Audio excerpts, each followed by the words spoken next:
Hello and welcome once again to UK Gaming Network. I'm Zoidberg and this is our top 5 games of July 2016. More than anything, the last 31 days has proved that the annual gaming drought is actually a bit of a myth.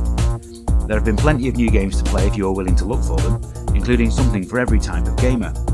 As before, only new games are included in our top 5. Games such as Fallout Shelter, Super Mutant Alien Assault and Hyperlight Drifter, although decent, won't be included as they've previously been available on other systems. Don't expect early access titles either, as we're only interested in full releases, but more on that later.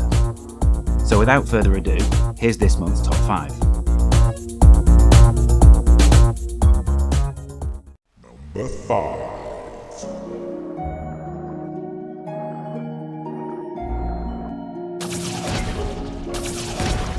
There was a tough choice between two very similar games to take the 5th spot in this month's countdown, and while Double Fine's Headliner is a very entertaining game in its own right, we opted for Song of the Deep due to its superior story and rich atmosphere. Playing as a resourceful young girl called Merrin, there's a hint of insanely twisted Shadow Planet about the way the game plays, as you sail around the vast underwater map in search of your lost father.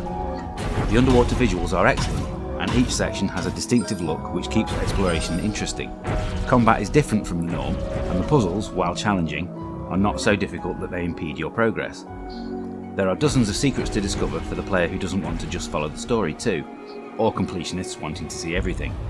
It will definitely keep you busy for a very long time to come. Number 4.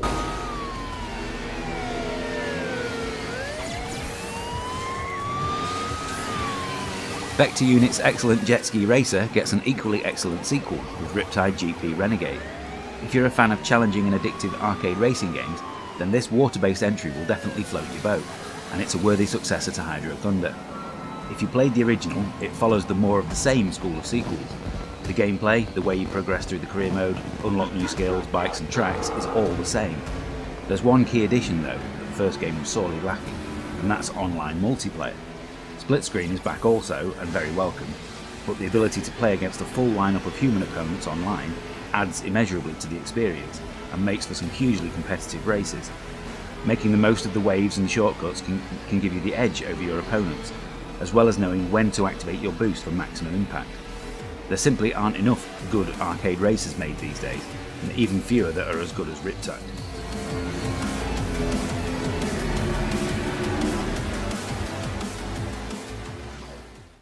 Number 3.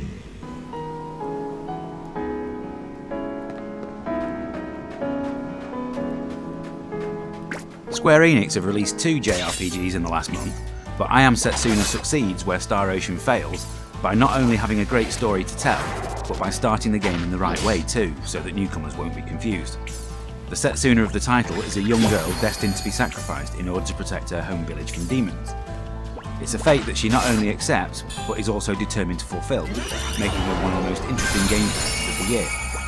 The gameplay wonderfully and deliberately echoes classic RPGs from the 16-bit era, with a fixed top-down perspective and a battle system straight out of Chrono Trigger. The music and presentation are very much of the standard you would expect from Square, and the only thing betraying its indie status is the shorter than average length. But even then, leaving us wanting more is far more preferable than outstaying its welcome.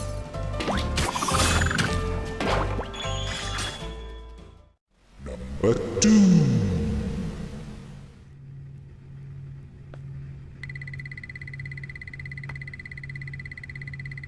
Starbound has been available to play in early access for nearly 3 years, but it finally got a full release this month, allowing it to be included in our chart. It's an open-world 2D survival game like Terraria, but with a space-age theme that makes it very different. You get to explore, mine, craft, fight and build just as you would expect, but you can then jet off to another planet with all the items in your inventory and do it all over again. What makes this fun is that you'll never know what conditions you're going to have to contend with next. Lower gravity, extreme temperatures and more hostile wildlife are just some of the surprises that await you, and you'll soon discover that beaming down to a new world unprepared can be catastrophic. Early access has always been a sore point with us at UKGN, but every now and then a game as good as Starbound comes along that shows it can be a worthwhile venture if done right. Number 1.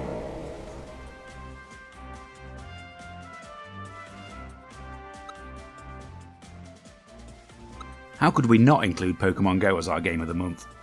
Not only is it our most played game of July, but it's also the most talked about too. Practically every conversation has turned to the subject of Pokestops, gym locations and who's caught what. This is a game that's already a literal cultural phenomenon, even appearing on the BBC News upon launch. At a recent birthday barbecue for one of our team, guests would keep disappearing throughout the day for a short walk around the neighbourhood.